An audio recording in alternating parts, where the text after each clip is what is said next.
नवमी का महत्व।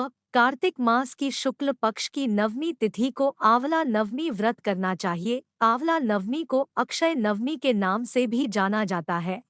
इस दिन किया गया पुण्य कभी समाप्त नहीं होता, इसका पुण्य 7 जन्मों तक मिलता है।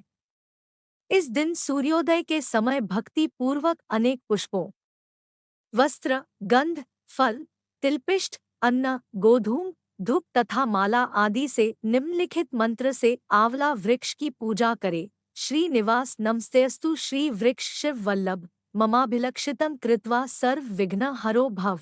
इस विधि से पूजा कर आंवला वृक्ष की 108 प्रदक्षिणा कर उसे प्रणाम करे। इस व्रत को करने से व्यक्ति रोग, शोक, दुखों से मुक्त हो जाता है तथा सौभाग्य में वृद्धि होती है। आंवला नवमी अक्षय नवमी व्रत कथा।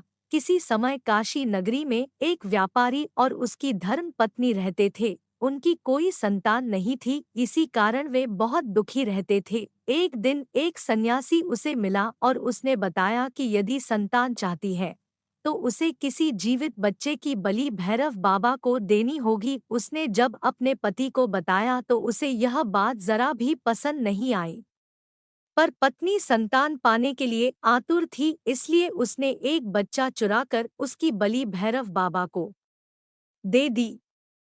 इसके पाप के कारण पत्नी को अनेक प्रकार की व्याधियों से ग्रसित हो गई। पत्नी की ऐसी हालत देख व्यापारी को बहुत दुख हुआ। तब उसकी पत्नी ने बताया कि बच्चे की बलि देने के पाप स्वरूप मेरी यह हालत हुई है। बहुत बड़े बड़े महात्माओं से पूछने पर उन्होंने बताया कि कार्तिक मास की शुक्ल पक्ष की नवमी तिथि के दिन नदी में स्नान कर आंवला वृक्ष का पूजन कर विधि पूर्वक अर्चना करे। अनंतर गंध, पुष्प, धूप, नैवेद्य से व्यापारी की पत्नी ने तन, मन, धन से विधिपूर्वक पूजन व्रत किया। इससे शीघ्र ही उसके सभी कष्ट दूर हो गए और एक स्वस्थ सुंदर बालक को जन्म दिया। इस दिन महिलाएं सुख सौभाग्य, निरोगी काया, स्वस्थ उत्तम संतान की प्राप्ति के लिए यह व्रत रखती है। इस प्रकार जो महिला भक्ति पूर्वक इस व्रत को रखती है वे अवश्य ही सभी संपत्तियों को प्राप्त करती है।